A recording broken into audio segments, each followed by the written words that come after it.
Hello everyone, today I'm going to talk about lighting and flow in my Red Sea Reefer 250.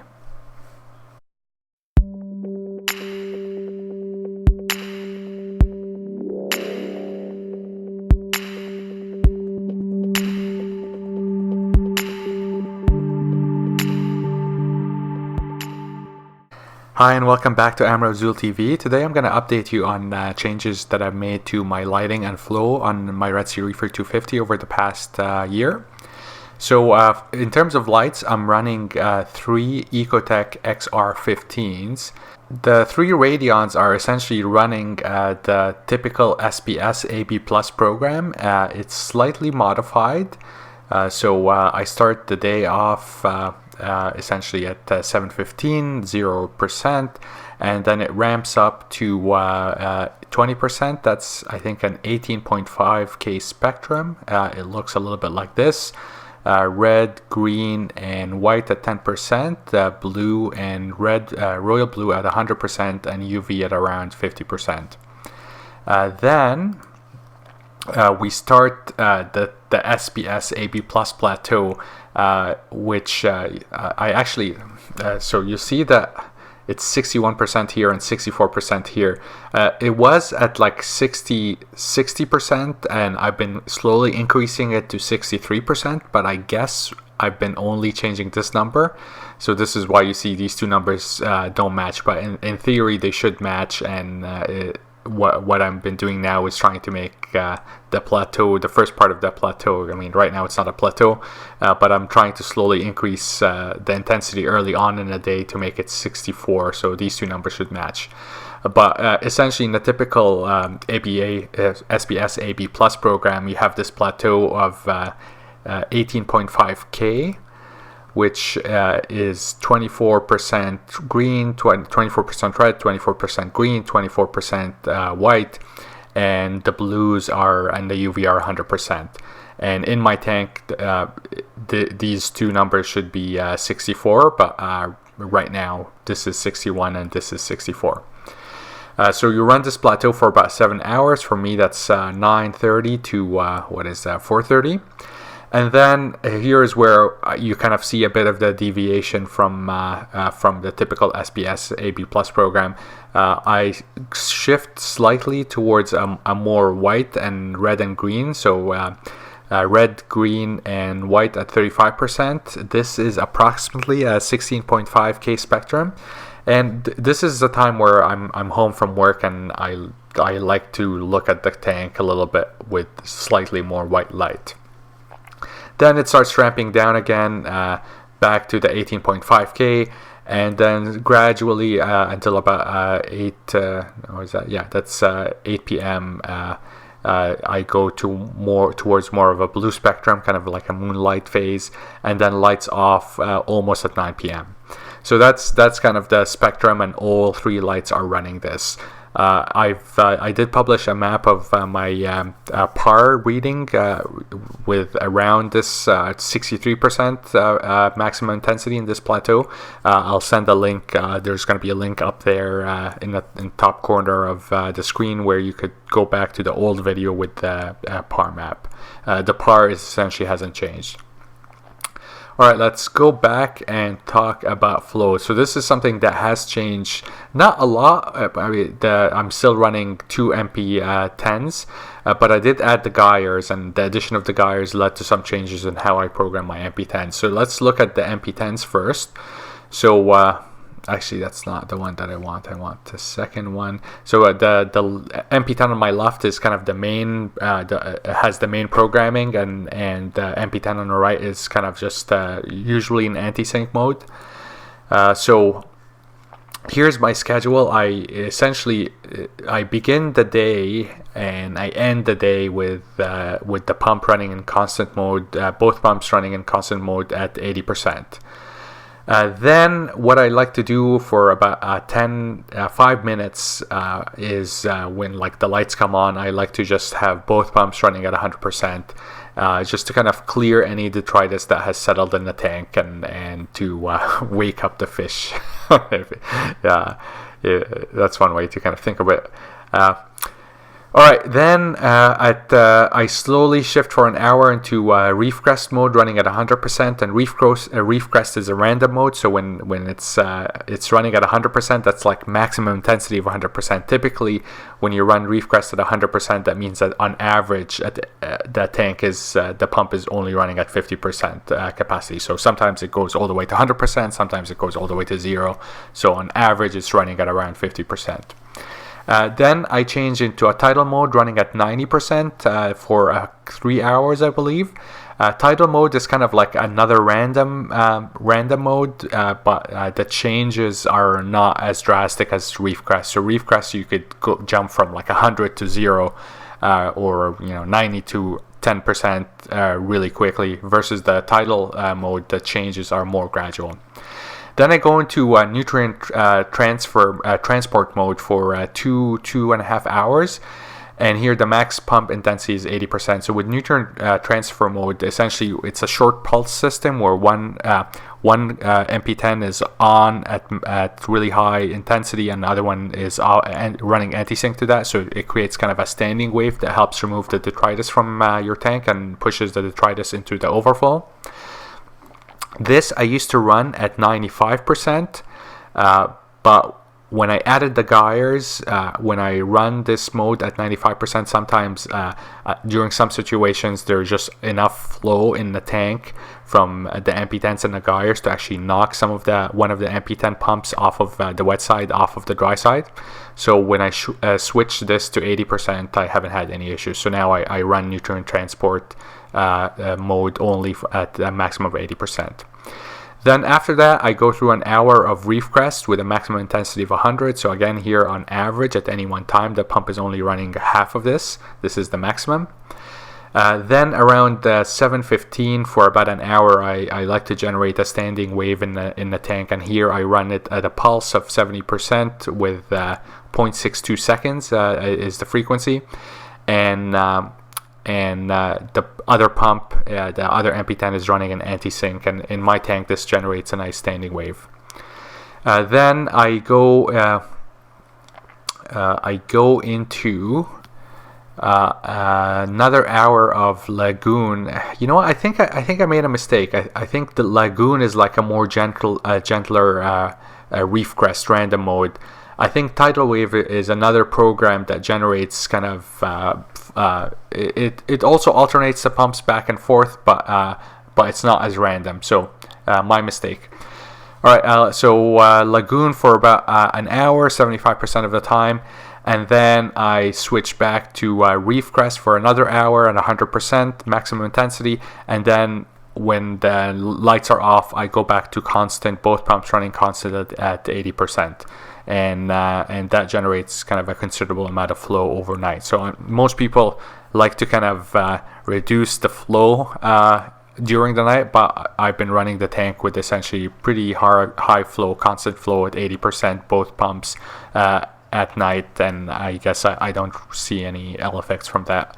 I don't really get the point of why you should ramp down the flow at night, because all the fish are hiding in crevices anyway, so the flow is not gonna directly impact them. And also, I've done scuba diving, and there's currents. I mean, like on the surface, it might seem like seas calm down at night, but under the water, you still have currents and all of that fun stuff. So I have high. I run the pumps really high at night. All right, so that's what's happening with the Mp10s. In terms of the gyres, I have two XF230s, and they're running on a very simple alternating gyre cycle. So essentially, it's a 12-minute cycle that's repeated during the whole day, and it starts out with the pump, one pump running at 50% for 5 minutes, then ramping down to 10%, and the ramp down period is 1 minute. Then the pump stays at 10% for 5 minutes, and then it ramps up to 50% and stays there for 5 minutes. So 1 minute ramp up, 1 minute ramp down, and the high plateau is 50%, and the low plateau is 10%, and the plateaus are 5 minutes each. So in total, that comes out to 12 minutes. And the other pump, the other XF230, is running an anti-sync mode. So when one gyre is at 50%, the other gyre is at 10%, and when one gyre is at 10%, the other gyre is at 50%. So I wanted to quickly show you how you could actually estimate what the flow turnover rate is in your pump. So I actually have a spreadsheet here where I keep track of everything.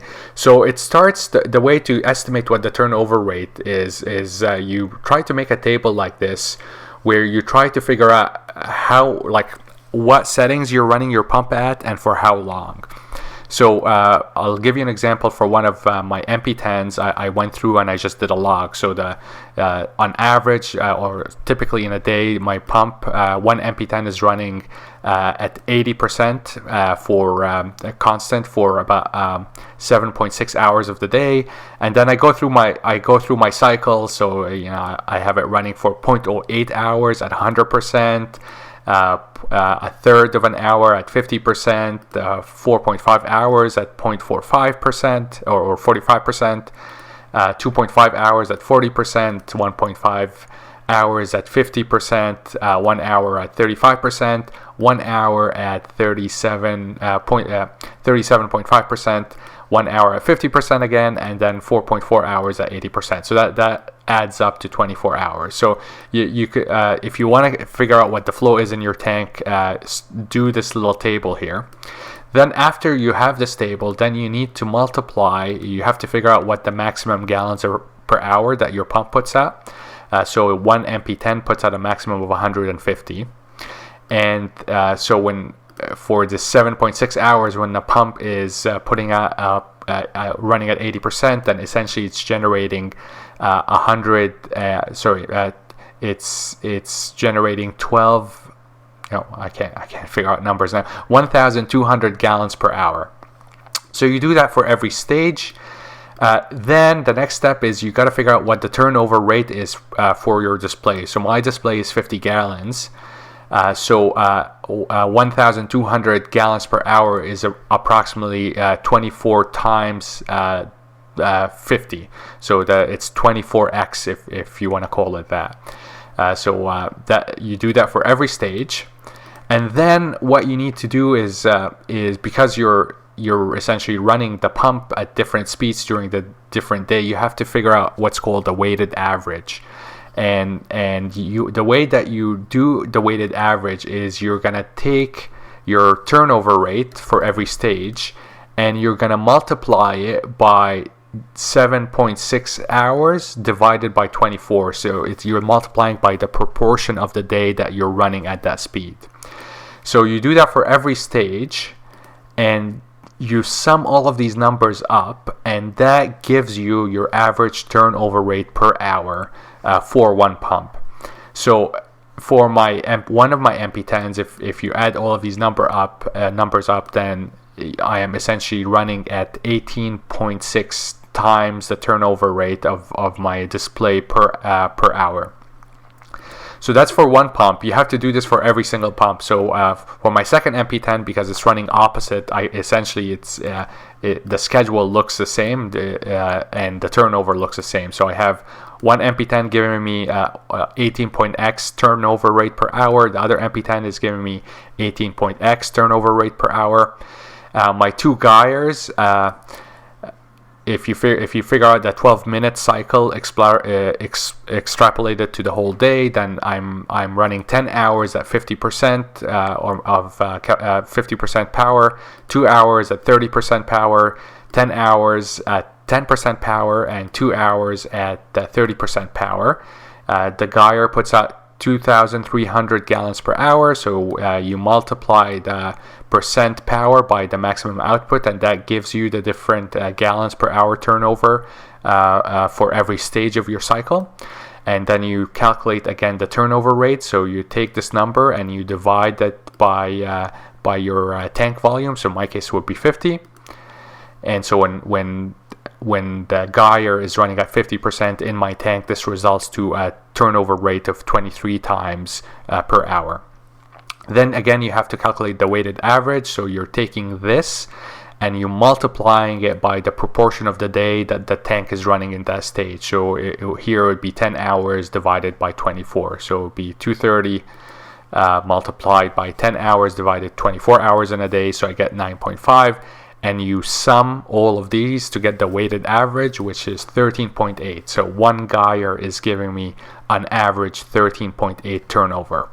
So to find out what the total turnover rate for the tank, you add up all of these numbers. So each gyre is giving me 13.8 and each Mp10 is giving me 18.6. So altogether, my overall turnover rate is 64, almost 65 times my display per hour. That is to say, every hour the pumps are moving 64 times 50 gallons per hour. So that's how, if you're ever interested in calculating the turnover rate for your tank, you can do this.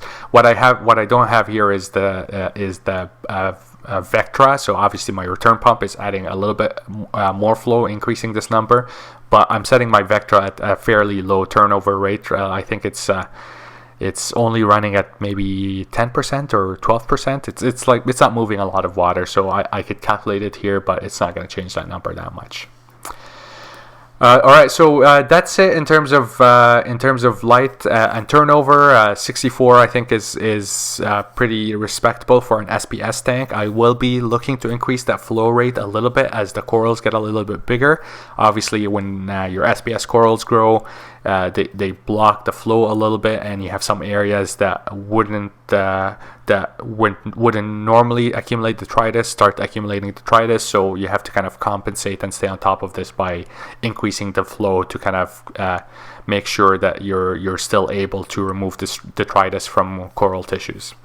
And in terms of lighting, I am planning to kind of gradually increase the intensity a little bit. I mean, I'm happy with my colors right now, but I added quite a few SPS on the bottom of the sand bed, and they're right now sitting in 100, 120 par, and I want to increase that a little bit. And obviously, for me to increase par in the sand bed, I have to increase par everywhere else. So it's a fine balance, and I'm just gonna, every month or so, I'm gonna increase my intensity by maybe 1% and just see how the corals respond.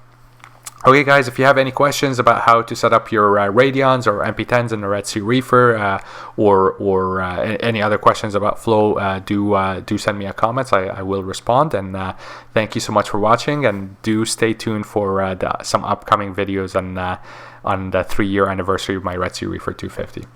Alright, have a good one. Bye.